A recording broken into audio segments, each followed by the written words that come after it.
வாழ்க வளமுடன். போரில்லா நல்லுலகம். வேதாத்திரிய சிந்தனையில் முதல் பகுதி. இந்த உலகத்தில் பிறந்த அனைவருக்கும் சுவாசிக்கும் காற்று ஒன்றே ஒன்றுதான். அதே மாதிரி இந்த உலகத்துல இருக்கக்கூடிய அனைவருக்கும் சூரியனும் ஒன்னே ஒண்ணுதான். நம்ம வாழ்க்கைக்கு அவசியமான நீர் இருக்கு இல்லைங்களா, அந்த தண்ணிய யாருமே உற்பத்தி செய்யல, நிலத்துல கிடைக்கிறது.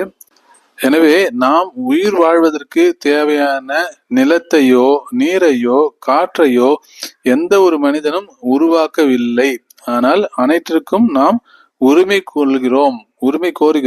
நிலத்துல உரிமை எடுக்கிறதுனாலதான் போர்னு வருது. இப்போ ஒரு நாட்டுக்கு இன்னொரு நாட்டுக்கு சண்டை ஏன் வருதுன்னு கேட்டீங்கன்னா, அந்த நிலப்பரப்பு எங்களுக்கு வேணும் அப்படின்றதுக்காக தான் சண்டை வருது. எல்லை பிரச்சனைகள் ஒவ்வொரு நாட்டிலையும் இருக்கு. ஏன்னா அந்த நிலத்துல இருக்கக்கூடிய வளங்கள், கனிம வளங்களோ இல்ல மற்ற ஒரு செழிப்பான நிலமா இருக்கும், விவசாய நிலமா இருக்கும், அந்த மாதிரி ஏதாவது ஒரு வளங்களுக்காக தான் என்ன பண்றாங்கன்னா அந்த நிலப்பரப்பு தேவைப்படுதுன்றாங்க. அதற்காகத்தான் அந்த போர் அப்படின்றது நடைபெற்று கொண்டிருக்கிறது. இந்த போர்னால மிகப்பெரிய பொருளாதார இழப்பு 2 நாட்டுக்குமே ஏற்படுகிறது. அதனால இந்த போர்னால யாருக்கு பலன் அடைக்குதுன்னு கேட்டீங்கன்னா, அந்த ஆயுதங்களை விற்பனை பண்றாங்க இல்லைங்களா, அவங்களுக்கு வேணா பலன் கிடைக்கலாமே தவிர மற்றபடி இந்த போர் நடக்கிற 2 நாட்டுக்குமே அழிவுதான் ஏற்படுகிறது. அந்த நாட்டு மக்கள் எல்லாம் நிறைய பேர் இறந்து போறாங்க, ராணுவ வீரர்கள் இறந்து போறாங்க, மிகப்பெரிய உயிரிழப்பு ஏற்படுகிறது, மிகப்பெரிய செல்வ இழப்பு ஏற்படுகிறது.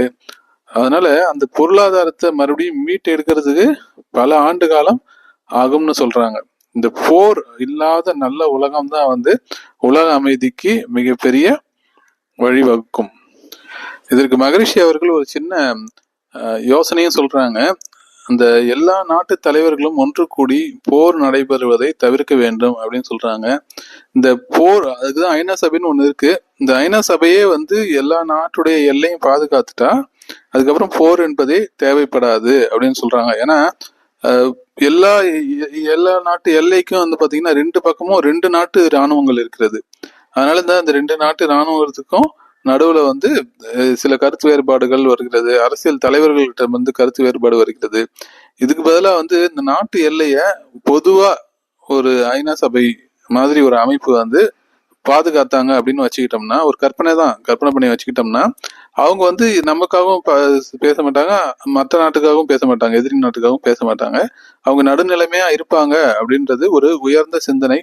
அந்த மாதிரி எல்லா நாட்டு பாதுகாப்பையுமே ஐநா சபையே ஏத்துக்குச்சுன்னா அங்க போர் அப்படின்றது ஒன்றே தேவைப்படாது, இருக்காது அப்படின்றது மகரிஷி நம்ம அனைவருக்கும் இந்த உலகத்துக்கு சொன்ன மிகப்பெரிய யோசனை. எனவே இந்த போர் இல்லாத நல்லுலகில் நம்முடைய எதிர்கால சந்ததியினர் வாழ வேண்டும் என்பதை நாம் அனைவரும் மனதில் கொண்டு வாழ்க வையகம், வாழ்க வையகம் என்று வாழ்த்துவோம். இந்த உலகம் அமைதியாக இருக்கும். வாழ்க வையகம், வாழ்க வையகம், வாழ்க